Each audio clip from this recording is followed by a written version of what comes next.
MartiniInTheMorning.com. Shaka Khan from her classic Khan CD. It's MartiniInTheMorning.com. And I have to tell you a funny story about... What's that? I cut his phone off. Oh, I thought it was Mother Miriam's stomach growling again. It's MartiniInTheMorning.com, and so a few months ago, a year or so ago, I guess, because I know it was after we moved in here. So I started getting all these emails one morning from MartiniInTheMorning.com listeners. Wait a minute. Be sure to share some of the. Oh, God. You know, you get no respect when you hear on Mother Miriam. Shh, we're on the air. It's welcome to Martini in the Morning. Thank you, man. Landau Eugene Murphy Jr. What I was about to say when I was so rudely interrupted by Mother Miriam. We I guess it was about a year ago. Anyway, they just started the new season of America's Got Talent, and I start getting notes. We call it the Martini in the Morning Chat Lounge. We got all these people that they talk about the music, and they talk about martinis, and they talk about some things we can't talk about on the radio. And I started getting all these people that were contacting me and like sending me these YouTube clips of this guy. They said that you should see this guy. He's got dreads and he's doing Sinatra stuff, and it's like, and I okay. So I went to it and I watched and I thought, holy smokes, where'd this guy come from? So Landau Eugene Murphy Jr., the number one question, where the heck did you come from? I'm from Logan, West Virginia, man. Way out in the mountains, bro. Well, is this, I mean, did you ever imagine, I'm turning up the wrong microphone. Is this the music that you set out to do? Is this what you wanted to do musically? Basically, I don't discriminate against any music. I like all genres. Only thing I haven't done is bluegrass. So I do everything from Motown to Southern rock. Really? Yeah, just about anything, you know. R&B, neo soul, jazz, blues. But how did you end up doing this? What was your audition song on America's Got Talent? I've Got You Under My Skin. That's the song you auditioned with? Yes. And I mean, knowing the judges, they must have like done a double take. Yes, they was blown away. You know, I got into singing Frank Sinatra by watching like Motown 25 with my mother. Right. And they would give a tribute to Nat King Cole. Right. And his song was Mona Lisa. That's my mother's name. No kidding. Yes. So I love that. Me and my brother would like tease my mom around the house singing that song to her because she hated it. I love it. And, you know, it went from there to, like, running in the house in the 90s, just going to watch Married with Children, and then Live in Color. And on Married with Children, the theme song was Love and Marriage by Frank Sinatra. So I catch myself around the house singing it. My sister would, like, hear me, like, you can really sing that song, you know? So then, but I loved basketball very much, you know, and I was like a real Jordan fiend, you know, Michael Jordan fiend, and I would be on the basketball courts, but I noticed like in the inner city, you know, on the basketball court, you would get a argument going on, a foul call, or if you trash talk too much, you know, someone would try to hurt you, like stab you or shoot you. Yes, so it was just like that was my way of trash talking to people. You know, after I dunked on somebody, I would go, "Fly me to the moon." I love it. You know, or if I shot a jumper in their face, I'd be like, "I've got you under my skin." You know, and that's what I would get. They would just bust out laughing, and it kept everybody's morale up. You know, it kept everybody from arguing. Kind of lightened the situation a little bit. Yeah. Wow, Landau Eugene Murphy singing as a peacemaker. Landau Eugene Murphy Jr. I've got you under my skin. It's funny using that as a way to keep the peace on the basketball court. I love that. It's MartiniInTheMorning.com. So I got a question. What were you doing like right before you went and auditioned for the show? I was doing charity for just my community, for the less fortunate. I was singing in arts and crafts shows and stuff, just being the entertainment for my neighborhood and raising money for the less fortunate, abused children and things like that. So you'd like pick a charity and you do an event for it? Yeah, it was like the weekend program, Children's Home Society. The weekend programs is a program that helps like less fortunate kids get coats in the wintertime, or, you know, send them to summer camp when they ain't have nothing to do during the summer, and get them tutoring classes. And then the Children's Home Society is a society that helps find better homes for abused children. So I was just doing that for them, and also washing cars for Mike Farrell Toyota. You know, You were washing cars right before you did the auditions? Yeah, but what it was is the reason I was washing cars because my boss was just so cool. He would like give me the freedom to go do these shows. You know, right, and right. then I would come back and wash all the cars, Yeah. and then go home or whatever. And he Right. would give me the freedom to do that. And so while I was doing that, my father-in-law passed away, which my wife. This is my wife Jennifer. Hi, Jennifer. Her stepdad passed away, and her mother was like 72 at the time, I believe, and she didn't want to stay in the house by herself. So we would like go up there and spend the night with her. I would leave there and go to work from there sometimes, pack a night bag, and then go to work, And then one night we just wanted to just go home and just relax, Right. And I went home and my front door was kicked open. Somebody had went in and took all of my furniture. All of my clothes, they took all the copper out of the walls. I had just remodeled my bathroom. They just went in there and just bust the towel up. I don't know why they did it. It was just, Wow. and I went in my house and it was just empty. All the stuff was hanging, all the wires and stuff was hanging from the ceiling, and Wow. all the walls were tore out. And I went back up to my mother-in-law's house, just like on the side of the bed, like with my head in my hands, like, what am I going to do?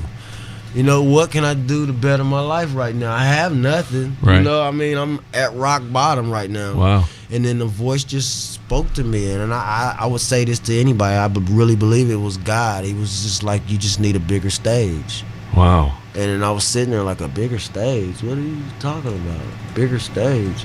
And right at that moment, Howie Mandel came on the TV screen as the commercial. Right. Come out and audition for America's Got Talent. And it was like a bigger stage. I was like, that's it. That's the stage I need. Because they're going to let me be myself and I can go sing what I want to sing. And who would have ever thought that you would wind up on that stage singing Frank Sinatra songs? I didn't. And, I didn't. And, throughout my whole lifetime, I never wanted to even like go to any of those shows, But, life throws curveballs at you, and God has a bigger plan in all our lives, so. Well, he sure found you a bigger stage. Landau Eugene Murphy Yes. Jr. on MartiniInTheMorning.com. The album is called That's Life. MartiniInTheMorning.com. 11 o'clock in the West. Landau Eugene Murphy Jr. on MartiniInTheMorning.com. The album is called, and appropriately enough, as we're talking about the story, That's Life. That's an amazing story. Yeah, that's life. And so when they came to me to ask me what the name of the CD was, I knew I had to pick that, I wondered, because I looked at this. Hey, Mother Miriam. Mother.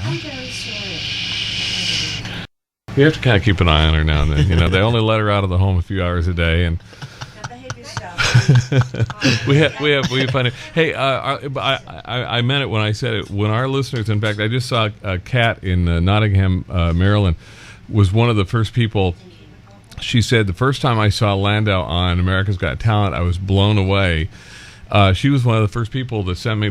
I swear to you, it's like all of a sudden it was on. What day of the week was the show on? Tuesdays and Thursdays, I believe. Well, the morning after you performed the first time, because it was all over YouTube the next day. Yeah, it was May 31st. Well, I'm telling you, man, my email lit up because this music that we play, that we've all fallen in love with. This music doesn't get a lot of airplay, as you probably found out. Right, yeah. So when our listeners see you on this big, talk about a big stage, that when they see you on this national stage with millions of people watching you, and you kind of defy expectations, they kind of went a little crazy over it. When you started doing these songs, did you get a lot of people saying, "Wait a minute"? Yeah, that was the whole key. That you got to have that wow. And my wow was just being, African American, 6'4", skinny with dreadlocks. That's what it was. Oh, and by the way, and you have a great voice. And I have a great voice. Just throw that in for good measure. So just like, I would do it throughout my community. I would do it in bars. I would do it in clubs, and everywhere that I went, I would always get. If somebody was eating, you would hear all their forks drop, clink. And it was just like, wow, I really have something. So I just had to go to New York to do it, just to prove to myself that if I could do it there, I could do it anywhere. I've heard that line before. And that line is, it's true. It's true though, and I walked out there, and you see how they kind of like prejudged me. Yeah. soon as I walked up there, they thought they was gonna hear Motown or hip hop or reggae, Yeah. and I was just like, I was just here to follow my dreams. Sadly, there is a stereotype, Right. and but what's wonderful is every once in a while someone goes on who dispels all of that and reminds us all, don't Right. prejudge. Don't put me in that box. The judges were Howie. That was Howie's first year on the show, wasn't it? No, Was it? Because I know before, what's his name was on David Hasselhoff. David Hasselhoff with the hamburgers. Yeah. I used to run into Howie. He lives not too far from us, and I used to run into him every now and then. He's an interesting guy, but he is so accessible to people. At least that's Yes. the impression he gives. What were the judges like overall in terms of their reaction as you moved through the process? Oh, they were great. I mean, a lot of people thought I should have been mad at Piers Morgan for the things that he was saying, but it actually encouraged me to want to win because I didn't go there to win. I actually just went there to go to New York, get the TV exposure, Right. sing Frank Sinatra as a black male. You Right. know, just like, boom, here I am. Right. Watch me do this. Right, dispel all that. Right. Yeah. And just throw all of that other stuff out Yep, the window. yep, That's yep. all I wanted to do. And then once he started saying these things like, I don't know if you're going to win.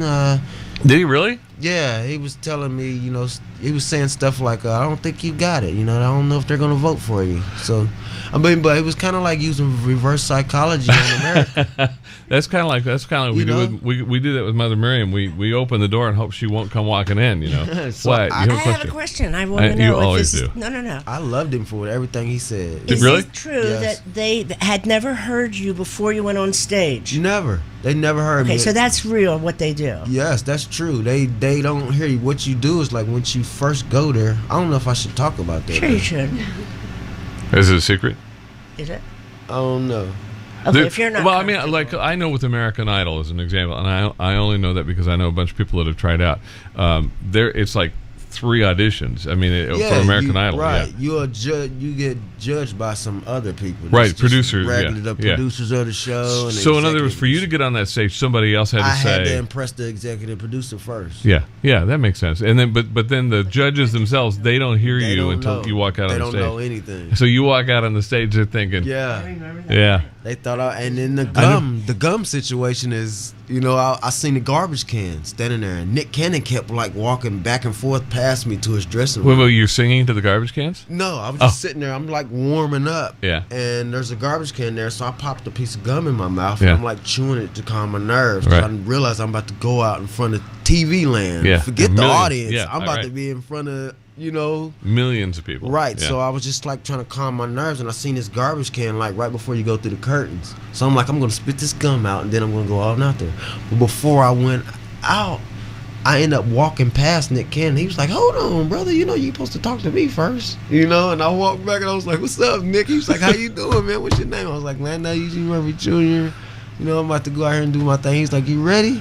I was like, "Yeah." And he pat me on the back, and I went straight out on the stage. And now I still got the gum in my mouth. You missed the garbage Yes, can. I missed the garbage can, so y'all can blame all of that on Nick I Cannon. wish I had a camera to show the faces of the judges when Oh, you I know. open your mouth the first Have- 3 bars. Have you watched the videotape Priceless. of the judges and their reaction? Have you seen that? Yes, I can't too much watch it. It still makes me cry to this day because that was like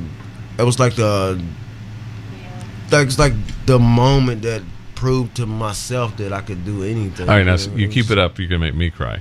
Yes, it was. I'm like- But that was an amazing moment when you won because again, I mean, for all kinds of reasons, and only a few of them that have to do with your talent. Really, the statement that you made when you went up on that stage and you did something that nobody expected you to do. It was Yes. amazing. Oh man, Landau Eugene Murphy Jr. on MartiniInTheMorning.com. The album is called That's Life, and he definitely does things his own way. Landau Eugene Murphy Jr. on Martini in the Morning.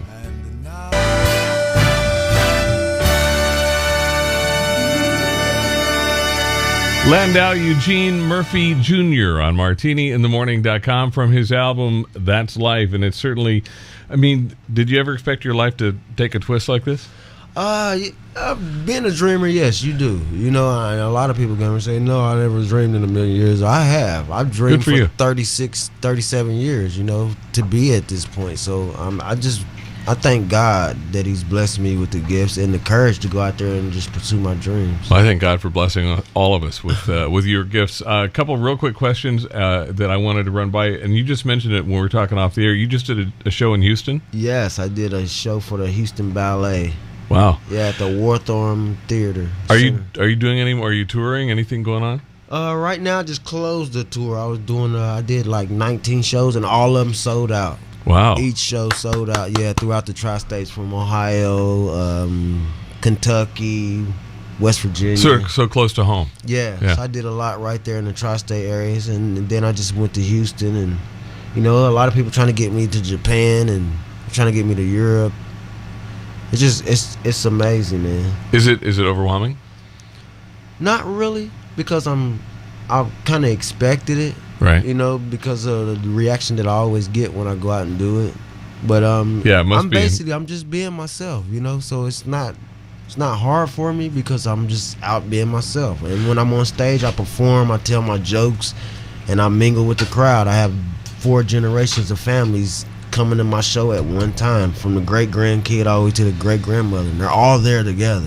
That's an interesting point. I saw somebody, I didn't see who it was, but someone in our chat lounge said that you really do exemplify the fact that this music is really not about an era or a single generation. This is really timeless music. It's timeless. It's timeless. It's puffy, white cloud, blue sky music, and it makes you feel good. I mean, I've never heard a Frank Sinatra song and then wanted to go fight somebody. And I love the story about you and your brother singing Mona Lisa to your mom. Yeah. Did you do any heroes growing up? Musical heroes? My hero, I mean, just like anybody else, was Michael Jackson. I always really loved Marvin Gaye. That was like the closest thing to a crooner that we had. We play both of them. We play Michael Jackson's version of the song "Smile," which is a beautiful song. It was one of his favorite songs. And we play Marvin Gaye did a whole album in 1966 or 67, a tribute to Nat King Cole. Right, exactly. And then he did a live performance at the Copa back in the 60s that was recorded, and it sat in a studio at Motown for 40 they never years. put it out. Yeah. And so so your heroes. If you think about it, I mean, we've even got Paul McCartney, who I grew up with the Beatles. Right. Paul McCartney doing standards now. So this really is timeless music. You got some folks that wanted to that have been asking questions and wanting to say hey to you. Yes, Katie from Michigan.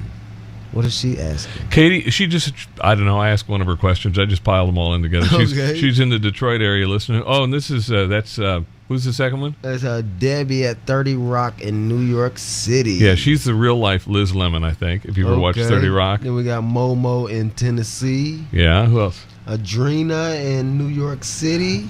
All right. Mike Fort Collins. Mike in Fort Collins, Colorado.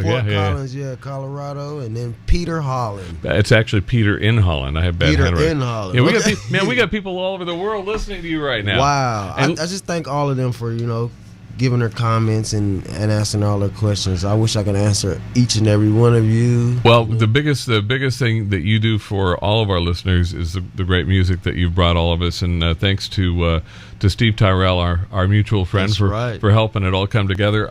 Also, on our website, if you go to martiniinthemorning.com, we have the Anytime Gift Guide, and if you go to my page there, you'll find the link to buy the album That's Life from Landau Eugene Murphy Jr., and you get your own copy of it, and you'll see what everybody's so excited about, man. Thanks again. We appreciate you coming in. Appreciate you making the time. You're up for an award at the Image Awards? Yes, tonight I'll be up for the Best New Artist of the Year by the NAACP. That's very exciting. Congratulations. Yes. Thank you so much. What a great life. Landau Eugene Murphy, That's Life, martiniinthemorning.com.